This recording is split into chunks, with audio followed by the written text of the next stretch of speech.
राधे राधे, जय श्रीमन नारायण, राम राम। हम पुल को पार करके, जो इसको डोल वाला पुल बोलते हैं, इसको पार करके हम जा रहे हैं महालक्ष्मी जी के दर्शन करने के लिए।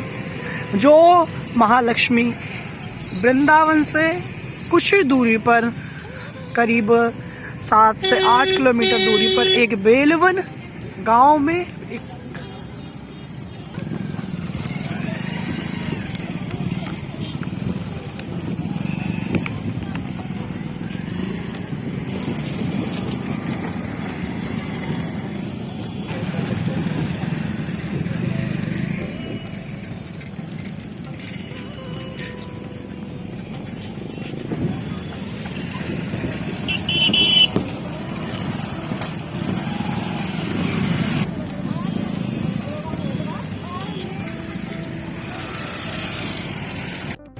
जय श्रीमन नारायण, राधे राधे, राम राम।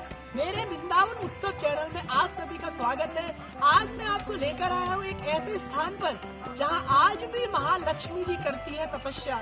जी हाँ, आज भी कर रहे हैं महालक्ष्मी जी तपस्या। वह स्थान है श्री बेलवन धाम, जो वृंदावन के बाहर में है।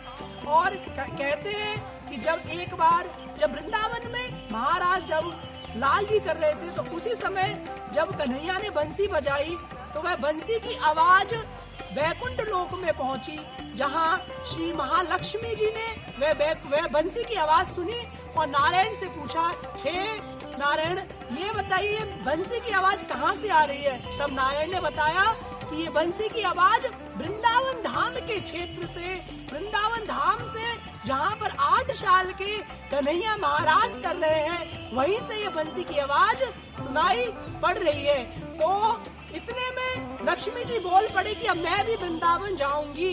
नारायण ने खूब समझाया कि आप मत जाइए, वहाँ जो वैराग्य वाले हैं वही लोग जाते हैं, लेकिन आप मत जाइए। लेकिन महालक्ष्मी जी उनकी बात नहीं माने और वृंदावन चल दिए।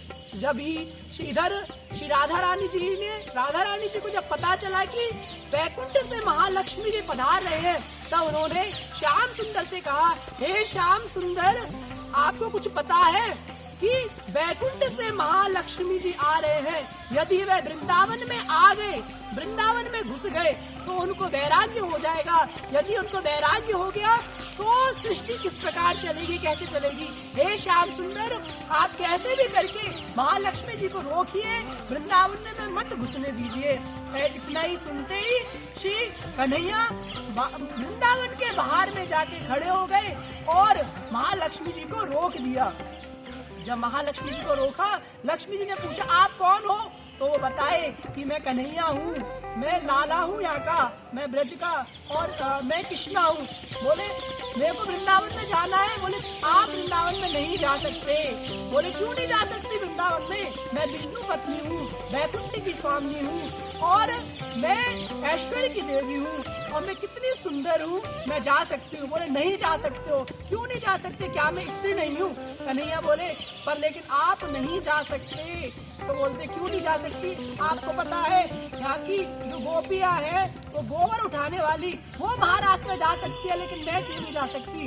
और महादेव स्वयं महाराष्ट्र में आए हैं, तो मुझे भी महाराष्ट्र में जाना है। लेकिन कन्हैया ने उनकी बात नहीं मानी। उनसे कहने लगे, पहले आप अपना अभिमान को नष्ट करिए, अभिमान को अपना चूर करिए, और जब आप और एक भोली गोपी बनिए। जब आप गोपी बनेंगे, जब ही आपको वृंदावन में घुसने की अनुमति मिलेगी। तो बोले क्या करना पड़ेगा? आपको तपस्या करनी पड़ेगी। तभी से वो लक्ष्मी जी वहाँ बेलवन में तपस्या करने बैठ गए। और जब तपस्या करने बैठ गए, तो कन्हैया ने सोचा कि इतने घने जंगल में महालक्ष्मी जी अकेली बैठी हुई है, तो वे 8 साल के रूप में, बाल रूप में कन्हैया लक्ष्मी जी के पास में पहुंचे और कहने लगे, हे माँ, मुझे भूख लगी है, कुछ खाने के लिए दीजिए। तो लक्ष्मी जी बोलते, हे नारायण, आप? बोले हाँ, मैं ब्रज में बाल रूप में हूँ, इसीलिए मैं आपको बाल रूप में दर्शन दे रहा हूँ, पर मुझे भूख लगी है, कुछ खाने के लिए दीजिए। तो महालक्ष्मी जी कहने लगे कि मैं वैकुंठ से चावल लेकर आई हूँ। तो महालक्ष्मी जी ने खिचड़ी बनाई और श्याम सुंदर को वह खिचड़ी का भोग लगाया, पवाया।